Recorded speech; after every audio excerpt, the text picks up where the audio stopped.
Hello, good evening, and welcome to Normal Islands Live. I'm Curtis Daly, and I'm so excited. I'm joined by Navarra Media's Harriet Williamson. Harriet, I know we're going to have a great show because you're on with your expert analysis. How are you? Stop it, Curtis. I'm already going to disappoint you if you hype me up so much in the intro. Yeah, I'm really pleased. I'm so happy to be back on 10 Left. Thank you so much for inviting me on again. Next time I'll do the sort of like low key, like, yo, it's Harriet. She's on. Yeah, she's And all it's- right. she's all right, I average. guess. She's all right. Yeah. Nah, stop it. But we have got a good show coming up tonight. We're going to be talking about reform policies on saving the Great British Pub. We look into whether there was another reason for Jeremy Corbyn's downfall and Peter Mandelson's hand in choosing the 2024 Labour MPs. Now, remember, you can help us grow by visiting turnleftmedia.co.uk/supports to help fund our work, or by becoming a YouTube member. It's just 99p, so it's the cheaper option. If you can't afford that, just watch the show, like and share it. That's good enough for us. But on to our first story. Reform have unveiled their plan on how to save the pub. In the press conference, Nigel Farage announced a set of tax cuts to boost the industry. And there is little doubt that certainly in small town, small village Britain, when pubs close, it is a social disaster for the community.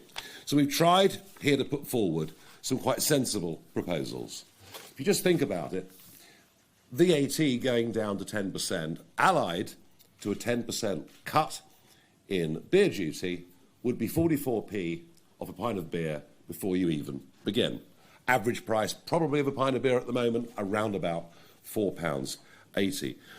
But actually we go further with this, with changes to regulation, with the gradual phasing out of business rates. I would think within 2 to 3 years these measures would take £1 off every pint. Now, it's no secret that the Great British Pub is struggling. According to data, one pub a day closed across England and Wales last year. But it was this particular policy from Reform that raised eyebrows. Nigel Farage says he would cut pint prices by 5p through slashing beer duty by 10%. Reform claims it will be funded by reintroducing the two-child benefit cap. So not only is that a U-turn, because Reform previously committed to scrapping the cap, they now want to reintroduce it to save 5p on a pint. Now, what makes all of this so much worse is that the savings are not guaranteed. They are predicated on pubs passing the savings onto the consumer, but there's nothing stopping pubs from just taking the tax cuts. But it seems like not all Reform MPs agree. The newly defected Robert Jenrick and Suella Braverman voted in favour of scrapping the cap, although it wasn't on purpose. While Mandelson's scandal is galloping along, I hear that Robert Jenrick, Suella Braverman ended up with Labour MPs in the Eye lobby on lifting the two-child benefit cap. A source tells me they got on their phones trying to get instructions from Farage as to whether they should be there or not. They tried to leave at one point but got trapped as the doors were locked. Reform source confirms this happened and says it was a genuine mistake and neither MP registered a vote. All other Reform MPs voted against. And Beth Rigby, she posted an update and said, it's been pointed out to me that because they went through the lobby, the votes were recorded. The record on the House of Commons vote is here. So Jenrick and Braverman voted with Labour to lift the two-child benefit cap. Now, these are not new MPs, by the way. They're former ministers. They should know how it works. Much of the conversation surrounding pubs and hospitality has been about tax cuts and business rates. Yet another idea of so-called saving the pub is drink driving. The government announced last year that it will be reducing the limit to 1 pint, or more specifically, 22 micrograms of alcohol per 100 ml of breath, down from 35 micrograms. Now, this would match the current limit set by Scotland. Yet Reform disagrees, and they said they would scrap this limit in order to save the pub. Journalist Claire Muldoon claims that this new limit would be the death knell of pubs on GB News. Reform UK would scrap Labour's plans to cut drink driving limit. Now, Nigel Farage has announced this, and he said this proposed change would be a further unnecessary hammer blow to pubs, and he thinks the government should leave the issue well alone. Controversial. Is it really? We all know Yes. that one should not drink and drive. And You shouldn't have one single drink and drive, but, you know, never mind talking about limits. That's your view. And I think that there is a legal limit at the moment for 2 units of alcohol and then you're fit to drive, I think. Well, in England and Wales at least. And I think what Farage is saying now is the fact it will be another death toll to our rural pubs, because you can't get to a rural pub without driving. And what he's saying is then if we make the rules as stringent as they are in Scotland at the moment, where 1 unit of alcohol can put you over the limit for legally driving, then it will be the death knell. The death knell. She thinks limiting drink driving or reducing the limit is the death knell. And it was worth pointing out that there are still pubs in Scotland despite the lower limit. But there's one thing no one is talking about when it comes to the hospitality industry, specifically pubs, and that's rent. Typically, pubs pay around half of their profits, between 45 and 55%, on rent. The visible balance is the profit made before rent is deducted. It provides an indication of what rent might be asked for by the pub operating company. RICS guidance states that rents can be in the range of 35 and 65% of the visible balance. However, many pub rent settlements are more typically in the range of 45% and 55% of the divisible balance. And this is what I don't get. You get people on GB News and right-wing pundits, you got people like Farage saying, we need to cut VAT, we need to cut business rates to save the pub. Now, don't get me wrong, I'm actually not opposed to these measures. I'm not opposed to cutting taxes on smaller firms or, you know, individual independent pubs, because it, of course, will make a difference. But it's such a small thing. It's tinkering around the edges, when in reality, it's rents. Now, for what it's worth, I went on GB News, like a month ago, to talk about this very specific thing. And I was put head to head with a pub landlord from an organisation. And he ended up emailing me afterwards. I'm not going to obviously go to the personal email. He emailed me saying, by the way, I completely agree with everything you're saying. The problem is the corporate landlords is the big brewers, and the fact that small firms or, you know, small pubs are paying through their neck in rent. And the state could jump in and say, do you know what? We're going to build lots of council housing, which is good for tenants to find a home. And we're also going to build lots of commercial properties. So pubs or small businesses can use them, and if it's directly owned by the state, they can reduce prices. But of course, you're not going to hear that in the right-wing media. You're not going to hear that from Reform, because a lot of their backers and their friends are commercial landlords. So instead, they're trying to blame Labour that, you know, the Great British Pub is dying because of taxes. Again, it's such a small part of it. Harriet, punishing children and pushing them into poverty to save 5p on a pint. Is it worth it? Obviously not. Yeah, I just want to go back to that lady who was on not GB News, with Aim on Homes talking about drink driving. It's like, are there not taxis where you come from? Like, have you not heard of these things? That's what they're for. They're to take you home from the pub when you've had a drink. Yeah, I think this is quite an odd story, because it pits two really disparate groups against each other. Pubs against kids who are living in poverty. Do you want to push 500,000 kids back into really desperate measures of poverty just to get 5p off a pint? Or save hospitality off the backs of vulnerable children? It feels like such a weird target for him to choose. It's not sympathetic. I just think that the optics of this are absolutely terrible. And also, we've had the IOPPR saying today that the maths on this reform policy don't even add up. Like, halving VAT for the sector alone, which Farage is proposing, would cost over 5 billion, like 5.6 billion. That's way more than we would get back, which was roughly 3 billion from reintroducing the two-child benefit cap, which obviously is a really cruel and stupid move. So in reality, this is an unfunded tax cut that doesn't add up, and gives us quite a decent insight into Farage's priorities, which are unfunded tax cuts for his mates. We know that Reform is a party bankrolled by billionaires, by the people who are connected to the fossil fuel industry. And it like plays into this image that he has cultivated for himself over many years of being like this fake man of the people who loves to go into a pub and have a pint. I mean, that materially doesn't actually mean anything in terms of who he is and what he would do for the country. It's just like this relatable veneer that he puts on. The same with like the barber jacket and the flat cap and like the cigarette in one hand. It's all just window dressing.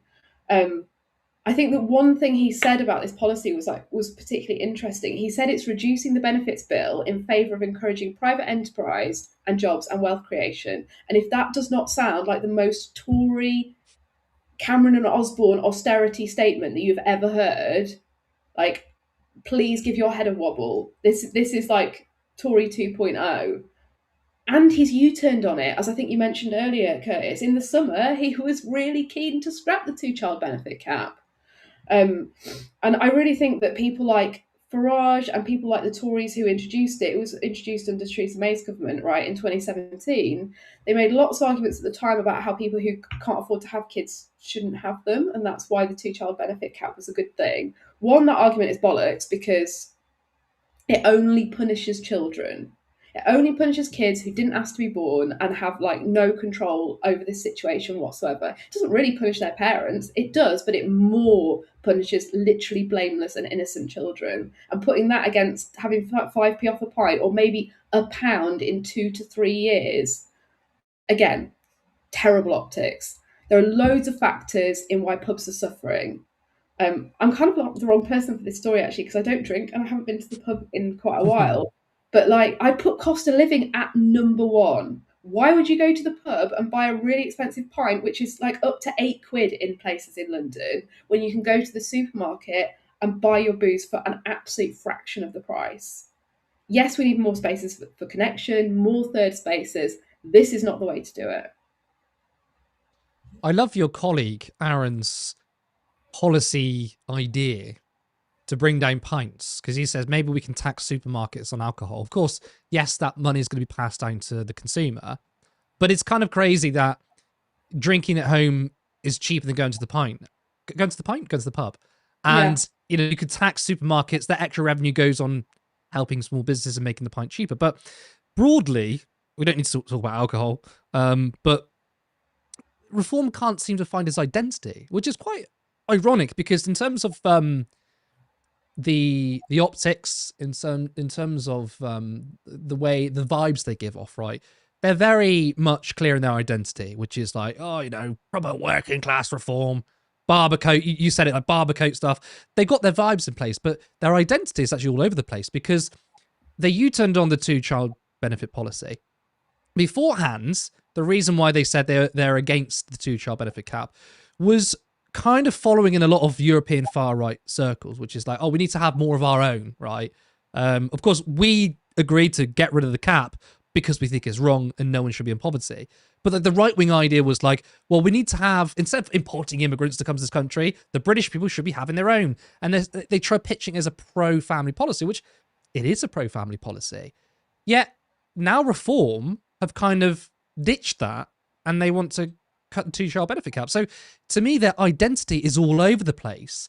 And I feel like that Reform is struggling being sort of at the number one spot. I mean, they really have stagnated. Some polls showing they're losing support. I think it hasn't helped they've brought in a litany of ex-Conservative MPs, especially those in government, people like Robert Jenrick and Suella Braverman. I think they're struggling with their identity. Yeah, bringing in a whole load of establishment Tories is probably not a very smart idea if your whole brand revolves around being the shiny new disruptor thing that like challenges the establishment. It's like you can't have both, you can't be both. Yeah, I think they're struggling with that. And I also, what was the other point that you made? In terms of the two-child cap, like, yeah, there is a caveat in Farage wanting to scrap it this time round, and he said that is because they would exempt families that are British and both parents, if there are two parents, work full time.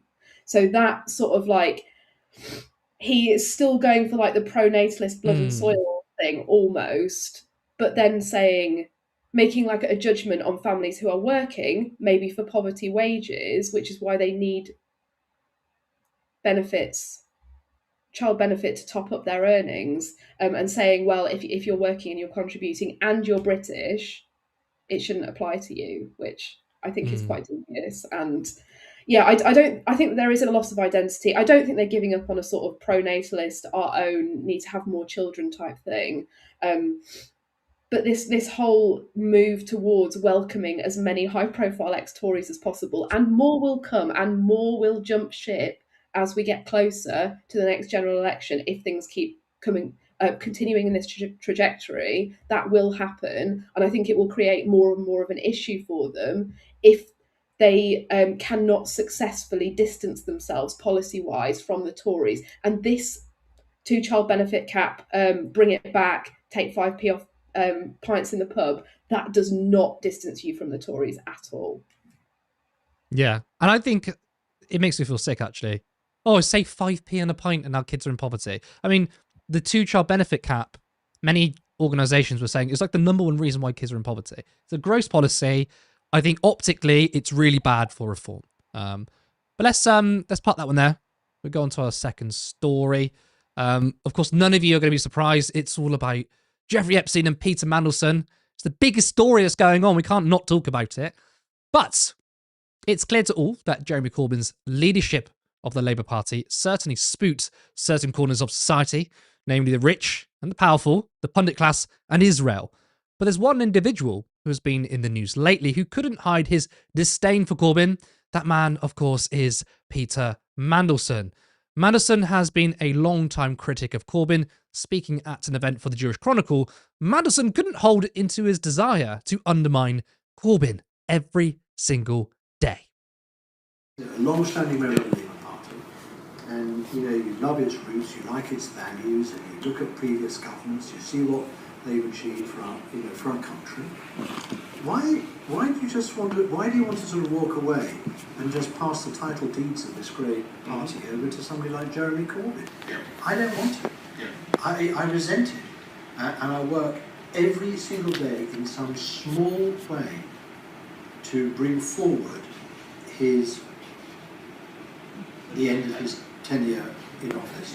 Every day, something, however small it may be, an email, or a phone call, or a meeting I convene, or people I see, or Labour MPs I encourage, or young people I sort of take out and try and, galvanise them. Every day I try to do something to rescue the Labour Party from his leadership. It's not the best quality audio. I think maybe we'll fix it in post because it's quite hard to hear. But you heard some of it. I mean, him saying, I don't want him, I resent him. I mean, Mandelson has a very personal vendetta against him. Now, this was Mandelson before the general election on his support for Labour Islington North candidate Praful Nagand, who was facing an independent challenge from Corbyn. I'm going on Saturday morning to Islington North in order to campaign for the Labour candidate against the independent Jeremy Corbyn.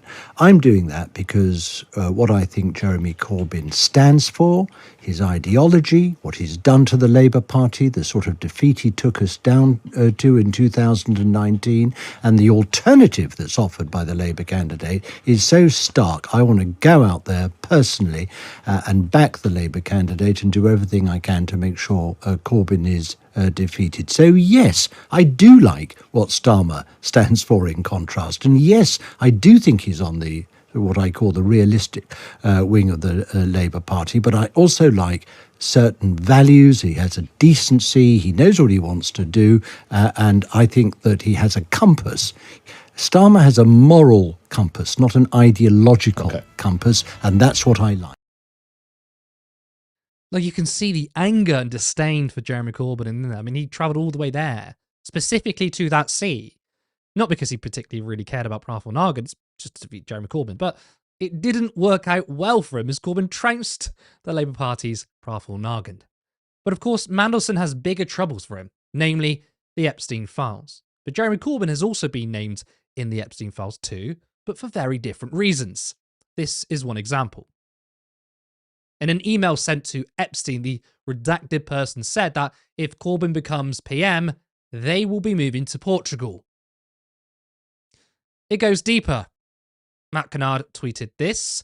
Keir Starmer joined CIA-linked trilateral commission while serving as Corbyn's shadow Brexit secretary. He did not inform Corbyn. Starmer served alongside two ex-heads of CIA. Ex-CIA director said in 2019, "We will do our level best to stop Corbyn." Jeffrey Epstein was also a member. Some coincidence? And you know what? It got me thinking. Is it actually possible that the main reason Mandelson hated Corbyn so much and tried to undermine him every single day was because as Prime Minister, Corbyn would have access to at least some of the info and would have gone for Mandelson? Harriet, obviously Corbyn's politics, it was a threat to the establishment, but what if part of the driving force was certain powerful people being scared of being outed if Corbyn became Prime Minister? I mean, am I being really conspiratorial here? Well, okay, Curtis, I think the thing that the Epstein files show is that we no longer need conspiracy theories. The tinfoil hats are now surplus to requirements. Leave them at home. We don't need them. Jeremy's really having the last laugh today, and I'm actually super glad for him. His name crops up in the files multiple times, and it's because these wealthy elites are slagging him off and they're shit scared of him ever getting into power. They wanted to stop him winning at all costs. That's what this has shown. He didn't represent their interests. He wasn't going to protect them. They had to make sure he got nowhere near 10 Downing Street. In the Commons today, Richard Burgon said that Mandelson was rewarded with the ambassador's job, UK ambassador to the US, which is known as one of the absolute diplomatic plum job that you can get within government. He was rewarded with that job for his role in working to destroy Corbyn's leadership and the Corbyn project, and to get Starmer into power, surrounded by people like Morgan McSweeney, who are all part of the Starmer project. And honestly, I think I will go as far as to say that it's thanks to people like Mandelson that we have the government that we have, that Corbyn failed to enter Downing Street, that Corbyn lost the 2019 election. I mean, without the machinations of people like Mandelson and McSweeney, and dare I say Starmer, we could be in a very different world right now. We could have a very different government. We could be having a really different conversation. We also know that Mandelson was involved in hand-picking candidates for safe seats in 2024, right? While they were blocking and suspending left-wing candidates. They were stopping people like Faiza Shaheen from standing for the Labour Party because they said she wasn't a high-quality candidate. If you look at all the MP scandals that we've had in Labour since then, we will know that this whole high-quality candidate thing was just a load of horse shit, and they wanted to keep left-wingers out. I mean, I wrote the morning newsletter for Navarra on Monday about Mandelson and Epstein. And the point that I really wanted to make in it, which I'm going to make again here, was that thanks to this latest dump of files, we know we have a new wealth of evidence, pun very much intended, that we live in a really deeply sick plutocracy. And that is a society where wealth is king, where wealth decides everything. Wealth and power are the ultimate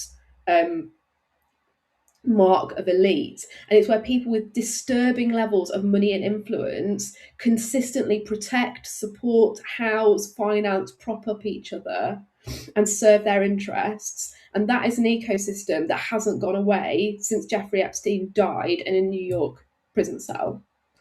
I remember being in a very centrist newsroom post 2019, 2020, 2021, Corbyn's name was absolutely mud. You really couldn't mention him. Every time he was mentioned, it was in the same sort of breath as anti-Semitism. You were constantly seeing stories and tweets. Every time he spoke, it was oh, that's anti-Semitic. And I love that the whole thing about David Baddiel saying that Corbyn, saying Epstein's name in a specific way has been dug up again today. Also a bad day for David Baddiel. I would love to see it. But without Mandelson and with Corbyn in power, the whole rotten new Labour edifice, a Labour that doesn't serve working people, was going to crumble, and they couldn't fucking have that. Yeah, Jeremy Corbyn faced... I say Jeremy Corbyn, we all faced a devastating defeat in 2019. But at the very least today, he has the last laugh. I mean, he's been on fire in Parliament, making digs and jokes about Peter Mandelson. He knew he was a dodgy dealer. I appreciate... I mean, before we carry on the rest of the stories, I appreciate it's a difficult question, but do you think anything's going to happen from these Epstein files? People... A handful of people might be arrested, but do you think this is going to bring about bigger change, or is this kind of akin to the Panama Papers? Oh my God, there's mass tax evasion and avoidance, and then next day, no one really gives a shit. Well, in the next story, the literal point that I'm going to make is, where are the prosecutions? Like, where are the charges? Where are the prosecutions? Where are the people actually being held to account?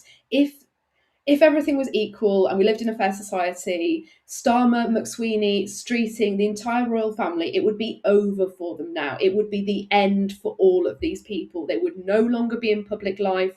We would also be having conversations about the funding, the tax affairs of the royal family, how, like, their place within British society. All of that would be in question. Now, I think that that Corbyn's interventions today about not giving the Intelligence and Security Committee, essentially security services, not handing them the power over these so-called Mandelson files about the vetting process. I think that Corbyn's made a really important intervention there, because we should not trust these elements of the British state to hold people to account in this way. Like, we can't trust them with this story. It has to be an independent inquiry. Oh, but absolutely. Question about, like, whether anything's going to happen, I really hope so. I fear not. But if this was a fair, normal, not through the looking glass world, Starmer would be resigning tomorrow, like 100%. If this was a fair, normal world, well, we don't live in a normal world. We don't live on a normal island.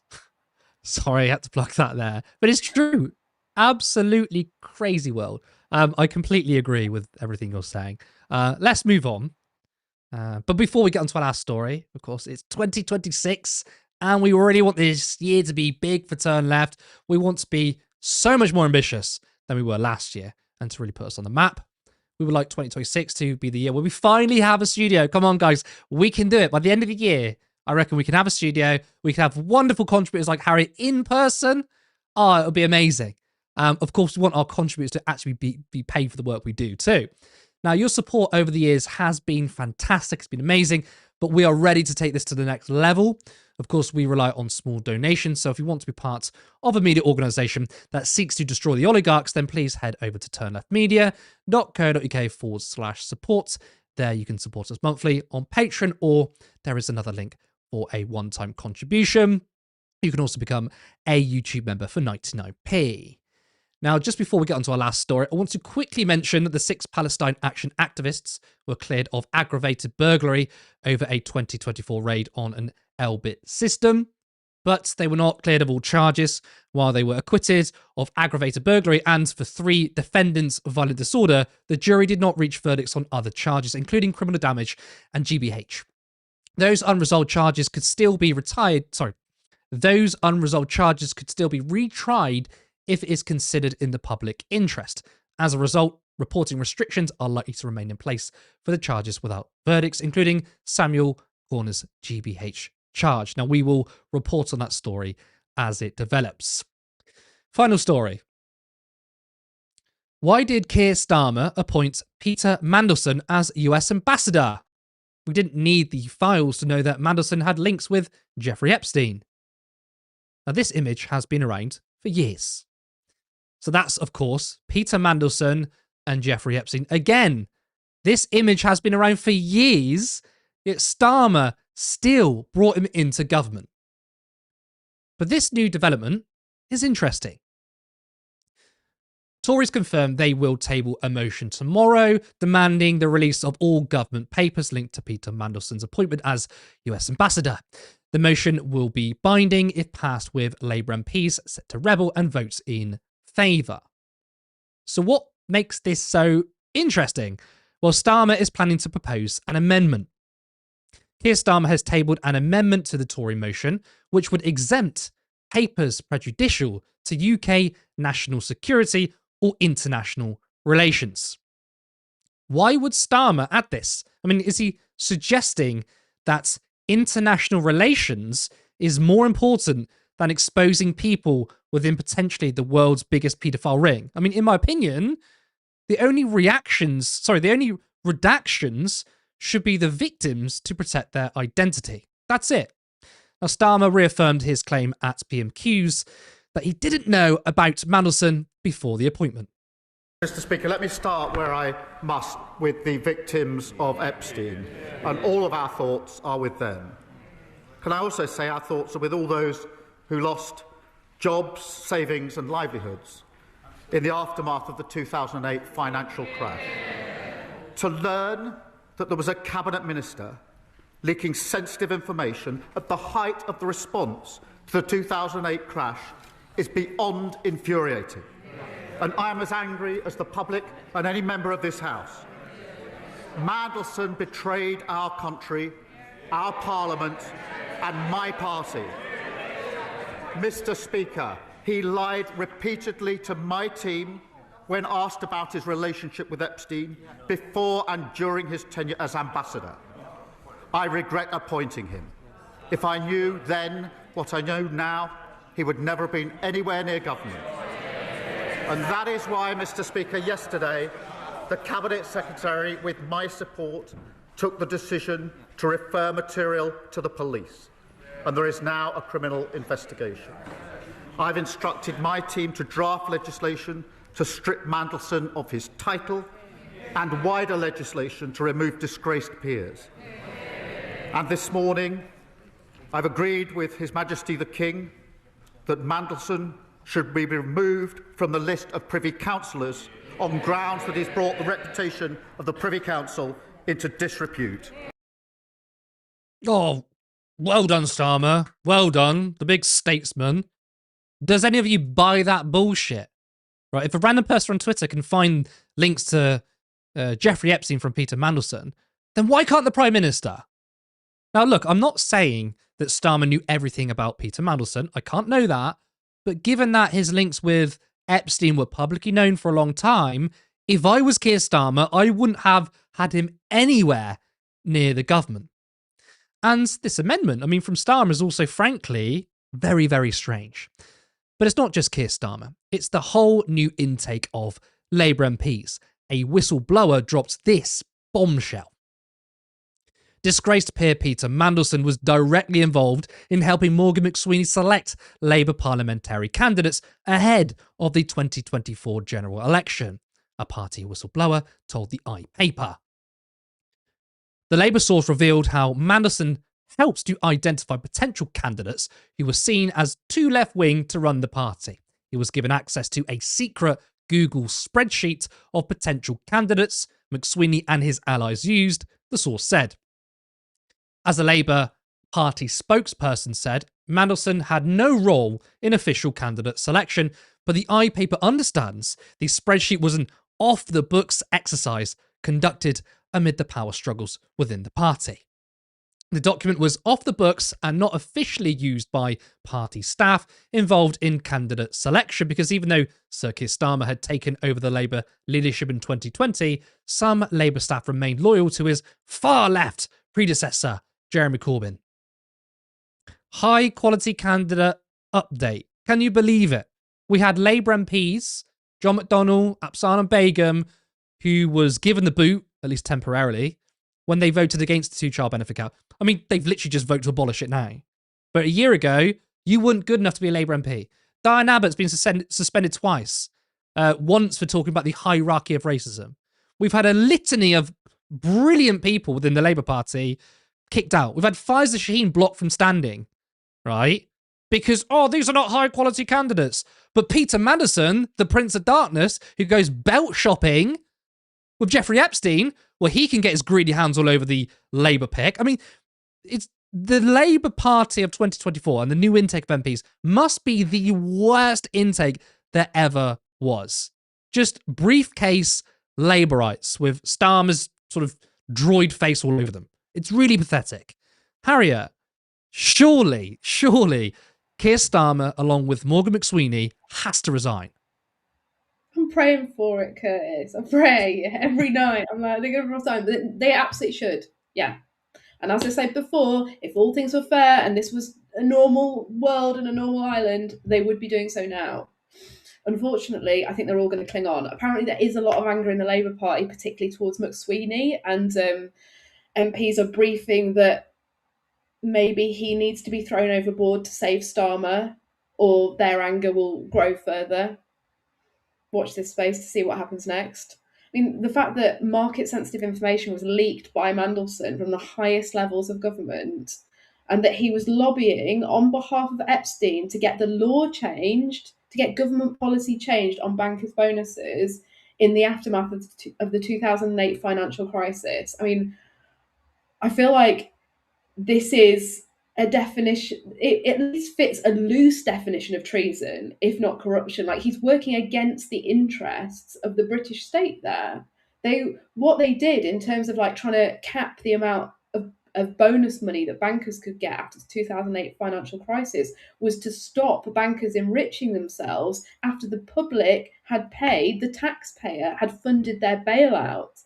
And Epstein didn't like that, and he was asking Peter Mandelson, can you get this changed for me? And Mandelson was like, I'm really working on it. And that's according to the latest files drop. I mean, this is stuff that hasn't really 100% changed. If we're talking about things that feel quite corrupt, I mean, last year it was, last spring, we had Starmer visiting Palantir in Washington, D.C. with Mandelson. That visit was organised by the embassy with Peter Mandelson as the UK ambassador to the US. For people who don't know, Palantir is a terrifying spy tech firm with links to war crimes in Gaza and mass deportations in the US. Starmer went there with Mandelson to have a nice little meeting with this firm, and there's no record of what they talked about. Mandelson set it up. We don't know what conversations occurred.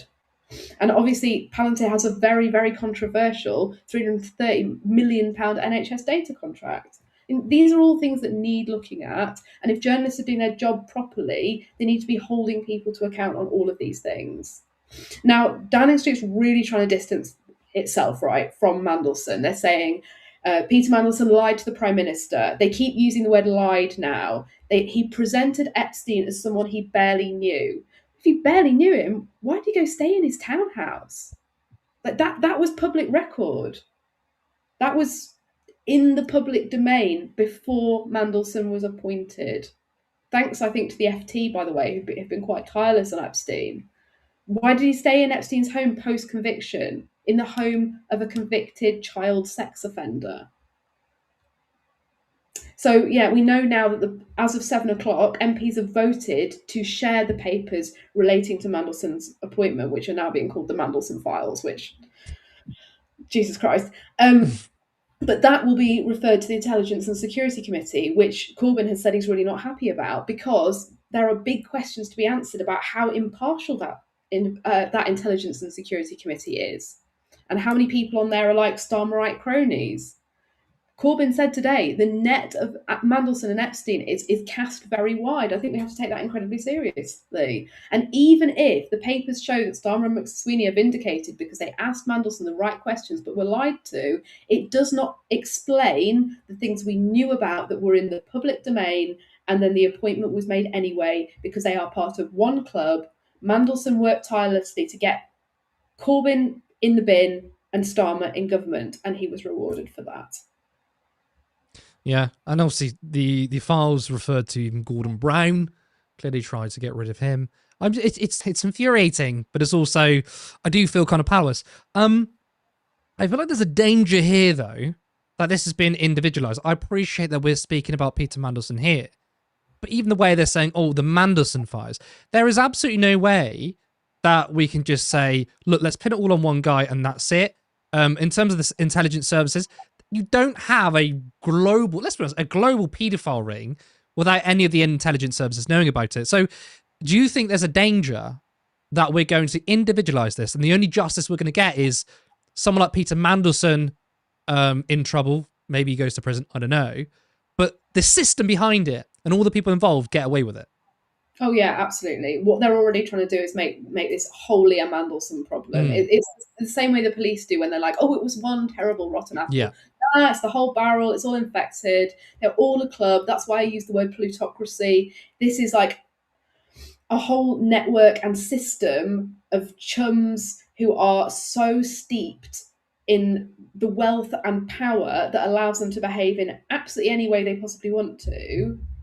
And in the case of people like Jeffrey Epstein and the people in the files who I feel like I'm not going to face the justice that they deserve to, they're able to like satisfy their very sick and depraved desires with children, which, you know, these are the worst crimes you can kind of possibly commit. The way that it's shaking out though in UK politics and the links that it has deep into Starmer's administration and into essentially the plunging of the knife into the heart of the Corbyn project is not just fascinating, but like is deeply depressing when we think about the world and the government and the country we could have had if all things were equal.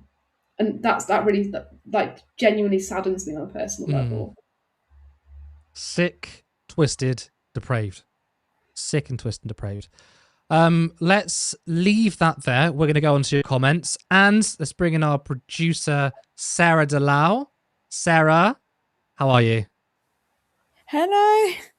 Yeah, good, thank you. How are you?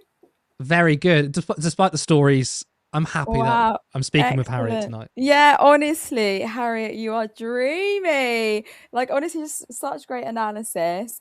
So, sorry. Let's just do super chats really quickly. We got such an incredible £20 donation. Wow, thank you. New studio pot. Love you, Coops. You're always coming through. And then Ollie, thank you so much. 510 left memberships. Then we also, oh, sorry, there's more. James Holmes, 10 left memberships. Prince also gave us £5 and said, great work, guys. Thank you. And then Michael, thank you so much. Our day one 10 left membership. So many day ones, actually. Everyone's a day one. But there was $5 from Rachel saying, is Reform's plan to make every poor third and fourth kid an indentured servitude to their local pub till they turn 18? It'll be the workhouses for pulling pints. Honestly, you'll catch me in there, but they won't like me. Right. Becca said, Harriet the artist with shiny hair, which I thought was quite cute. Jim then said, pubs died as soon as a pint cost more than a 4-pack. Facts. And then Tilly said, pay people more and work less hours, and then they could afford to go to the pub again. Just the thought. And it's well, that's really just that communism. Yeah. Oh yeah, communism. Tilly the commie. And then Oliver Carpenter said this, but with the reform story, no mention of improving public transport, rent reforms, childcare, or adult social care, etc. You know, all the things that would allow families to afford a pub lunch and a few pints no one can afford. So I think everyone was kind of just really angry. Then we moved on to the second story, and Edward said Corbyn has been vindicated by all this. You'd like to think so, but I feel like they'd always find something to scapegoat Corbyn for. But I think it's true. He has been vindicated for sure. I think you start this one, Curtis. Please donate. Curtis beats us. We don't earn enough money. I can't. Right. When we say media for socialism, we're not talking about us. This is a capitalist hellhole, right? Yeah, you do realise that. Help. Blink twice if you need help. I'm blinking, guys. That's why you can't see me. So, and then, okay, lots of anger about the third story. And I there was one that I want us to unpack a little bit. This one, because everyone was angry, and I think we know that. But this one is the most interesting one to me. It does seem that Mandelson's being scapegoated to hide wider scandals affecting a lot more people. What do you guys think? Yeah, I wouldn't say necessarily scapegoated, but I think that the point that we made earlier about him becoming like this focal point for them to like offload all of the shit onto. I guess I suppose that is scapegoating, but like I don't think he hasn't done anything wrong. I think he absolutely deserves all the shit that's rolling downhill at him. But obviously they want to funnel it towards one person and minimize the fallout. So it's just like, oh, it was Mandelson behaving badly. It wasn't like this wider ecosystem and net of people all helping each other. And Mandelson was very, very convenient and helpful for people like Keir Starmer, Morgan McSweeney, and Wes Streeting. He was backing Wes Streeting's leadership bid, reportedly. Wes Streeting was attending a supper club with his partner that Mandelson also regularly attended. These people go in the same social circles, they back each other up. They're all in it together. And that's the thing for Wes Streeting, is he really wants to be the next Prime Minister. But he's now implicated in this, so he's probably thinking, oh, fuck. He probably wished that Starmer went earlier so he could get in. So it might be toast for him. I've heard word on the street that Angela Rayner wants to take it, but Yeah, who knows? who knows? And then this is kind of like the common, I think, sentiment. But if Mandelson is not arrested, Starmer has failed. I don't even think it's like Starmer failing. I think Starmer failing is very apparent. Like I think he failed. He's failed consistently throughout his tenure, but in his leadership. But I think this speaks to a bigger systemic issue of elites being protected every single time they commit these heinous and barbaric crimes. How much longer are we going to be surrounded by all of these super mega rich people that are protected by their wealth and still get to keep their wealth despite causing the turmoil that they've caused in and amongst society and amongst all of these victims? I find that we are speaking so much on the atrocities of Mandelson, which we should, but where are the lived experiences of the victims? Like, where are their voices in this? They are the ones that are completely pushed aside, and Trump taking the spotlight and Mandelson taking the spotlight and everyone looking at Starmer. I think they should be held accountable. But I think what would be even more powerful, I think, is the stories from the victims. That I think that's what's going to drive, I think, well, I'd like to think, some sort of, I don't know, accountability, maybe. I'm not sure. What do you guys think? Yeah, I think it's important not to erase the people who are most affected by this, which is all the now women who had their lives utterly ruined by Epstein and the people around him. But I also think that some people who are connected to the wealthy and powerful in this situation, so particularly in the case of the royal family, we've heard people being like, oh, why are you going after Andrew? Let the victims speak, let the victims speak. It's like, well, how can the victims possibly have any semblance of justice if the people who are involved in allegedly committing these really despicable acts against them don't face any punitive consequences? Like, Andrew's been like shuttled away in the dead of night to another royal estate. Like, he's moved house. He's still being protected. Yeah, like, why are we not fucking livid? Like, we should be so much angrier than this. Like, it makes me so pessimistic. Like, honestly, I feel sick. Like, I was watching the news today and I was genuinely getting emotional because I was like, how are we surrounded by so much corruption? Like, I think, was it us on the show on Monday talking about all the things that we've seen in our generation? Yes. The shit that we've seen, it seems constant. Like, I'm so angry, guys. I can't even like get my words out about it. I think we've got fatigue a little bit, actually, and I think because we're not surprised about the scandals, and in that of itself has made us so desensitized. But our generation particularly, I mean, for me, growing up, I started the world of work under a Tory government. No prospects. I thought you were going to say World of Warcraft there. I know, World of Warcraft. I don't play it. Is that a game you play, Harriet? No, it's not for me. I'm more of a Dungeons and Dragons girly. Oh my God. We're not doing that discourse again. We're not doing that again, yeah. But also, World of Warcraft, not my bag either. It's I won't go there because I'll upset chat. Last time we talked about video games.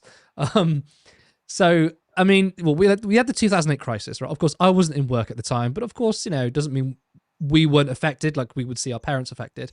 Then I get into the world of work, got the Tory government. Then you've got the Iraq War. Again, that was, I don't remember it, but I just think that our generation, Iraq War, 2008 crisis, you've got the pandemic, endless war, the genocide in Gaza. I know obviously conflict has always existed, but it does feel like that our generation is seeing nothing but hurt, pain, and disaster. So in a way, looking at Epstein and all these things, I have become quite desensitized to it, and it's really sad. I hate to play politics as well, but I do wish we saw the same energy from those who go to migrant hotels and protest against billionaire, rich and powerful people and politicians and political systems. I wish I saw that same amount of energy, but we don't. Yeah, I was literally going to say, where's the protect women and girls crowd? Yeah, where are they? They couldn't give a fuck. Where are they? Why aren't they trying to take the gates down at Buckingham Palace? Exactly. Like, why are you standing outside of hotels when you could be standing outside these elite establishments? Like, get to fucking work. Why don't you put some flags up out there and say, do you represent the best of Britain? Like, fucking hell. Waste of space but the royal family brings in tourism, so fuck off. The royal family have all protected Andrew. Absolutely. Like, the Queen is implicated in this. They're all implicated in this. They're trying to just put it on Andrew. The whole fucking royal family is corrupt. And that's the shit we know. Right, there's other shit going on there. But yeah. Yeah, I also agree with you, Curtis, about feeling desensitized. Like, I'm going to show my age a bit here, but I do remember the Iraq War. And I remember people marching against the Iraq War and it not making a blind bit of difference because we engaged in an illegal war on false pretenses anyway.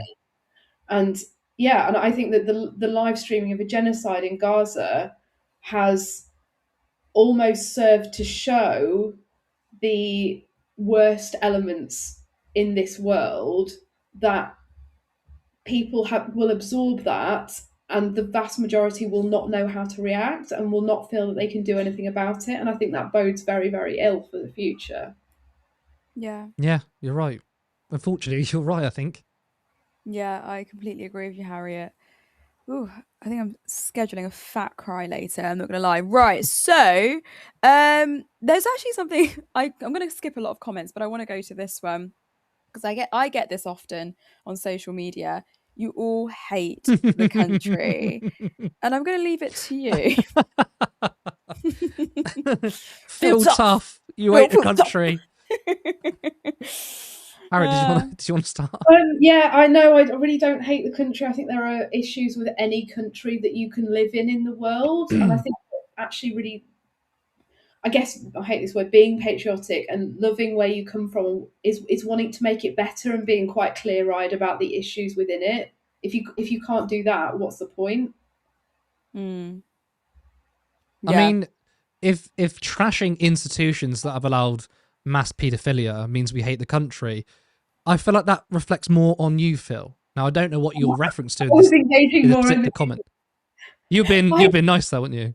I was in good faith, but you just cut to the heart. No, fuck that. Phil, if you are referring to the Epstein stuff, which is, to be honest, that's the most of the show. I mean, it says more about people who think we hate the country when we're against corporate billionaire paedophile oligarchs and the politicians that defend them. I don't give a fuck if you think I hate the country for it. Now, I don't actually hate the country because to me, patriotism is not about states. It's not about institutions. It's about people. I fucking hate the British state and I fucking hate our politicians and our institutions. But the people itself, I don't hate. Now, ironically, the right wing who say they love their country and they're patriots, they don't love their people. They love their state. That's why they say it's all about being submissive to the British state. Because they care about the country in its abstracts, right? I care about the country in terms of its people. Probably a bot, yeah, maybe. Probably, but to be honest, like these comments do come from actual people as well. Whether this is a bot or not, this has been something that has been said to me in person. Well, if you hate the country, you could just leave. And I'm thinking, okay, I don't want to leave this country. It's a country I'm born in. I adore this country. I hate aspects of it, absolutely. But I think that hatred is a massive motivator in wanting better for future generations. I want Hate is a good better motivator. for kids. I want better for older people. I want better social care. I want better NHS. I want a better infrastructure. I want victims like the ones who are mentioned in the Epstein files to actually get justice. I just want safer spaces for people. And if you're not angry, if you're not hating aspects of the system, then I think you need to wake up a little bit. I really do. We have to be livid. We have to be angry, and we have to call out the shit that's happening around us. Otherwise, what a waste of time to sit idly around twiddling our thumbs and saying, well, I love Britain, so I can't complain. No, I will sit and complain. I don't care. I will complain every single Fucking day. slay. Absolutely slay. Like, get angry. I'm tired of this. People like Phil, boss or not, exist in real life. Anyway, I think we'll finalize on this comment, which is really wonderful. Becca said, thanks for coming on the show, Harriet. You've been a great co-host today. You absolutely have. Thank you so much, Becca, and thank you, Sarah. Sarah, you're just like a firework of energy. And oh my god! When I logged on today, Sarah was just talked to me like I was her best friend, and I leaned into it immediately, and I was like, "Oh, Harriet, guys!" Love that. Thank you. Also, to just answer a question in the comments, they are cat's eye nails. I do it. It becomes all like sparkly and wonderful, and them. Sarah taught me that on Monday because she's got the same nails. You both have the same nails. We've got the same nails. Harriet, I was the one that said I think Harriet's got cat eye nails like me, and that's why we got on so well. That's why we're our best mates. Becca is absolutely right, by the way. Of course, she's fantastic, and of course, she's a great guest because, of course, she is. Don't bring up the comment, but I do want to quickly, I won't be long, mention it. A few people have said about Noam Chomsky. I saw a tweet from our mate from the Grey Zone, and he defended Chomsky. And my personal opinion is Chomsky is a fucking piece of shit. I don't give a fuck if he has good work. I mean, don't get me wrong, his work is fantastic. He's taught me a lot, especially when it comes to the media, manufacturing consent. The work is great. But unambiguously, he's a piece of shit because he's defended Epstein multiple times. When he went to visit Epstein after he was convicted, and when he was asked about it, he wouldn't even like humble about it. He was like, yeah, so what? And there's literally emails of him saying, how can we make your situation look better? He's a paedophile defender. Of course, there's no criminal implications of Chomsky. I don't know if that's the case or not. That's just speculation. But black and white, he's defending the paedophile. And Noam Chomsky, I'm sorry to say, you've destroyed your fucking reputation. You're a fucking piece of shit. Good work. I'm sorry you're a bad guy. And I know, like, maybe some people on the left might get like, oh, you can't attack your own. Because, well, I mean, we've seen some people say that, but you absolutely can when it comes to this sort of shit. So, yeah, there should be no double standard here, honestly. Offering advice to a paedophile about how to respond to allegations this serious. Crazy. No. I'm not apologising for that. Your work can be genius standard. It can influence millions of people. It still doesn't make this okay. Two things can be true at once. Not going to defend it ever. Yep. Bang on. I agree with that. But honestly, thank you so much, guys, for a great show, and I'll leave you to it. Thank you so much. Thank you so much, Sarah. Wonderful comments. Of course, thank you to everyone who tuned in. And of course, Harriet, once again, you've been wonderful. Thank you for joining me tonight. Thank you, Curtis. Thanks for having me again. Now, remember to like this stream. And if you're not a subscriber, then you can hit that button. If you want us to grow, then you can head over to turnleftmedia.co.uk/support. There is a link to our Patreon where you can support us monthly or follow the other link to give us a one-time contribution. Alternatively, you can become a YouTube member for just 99p. Thank you very much.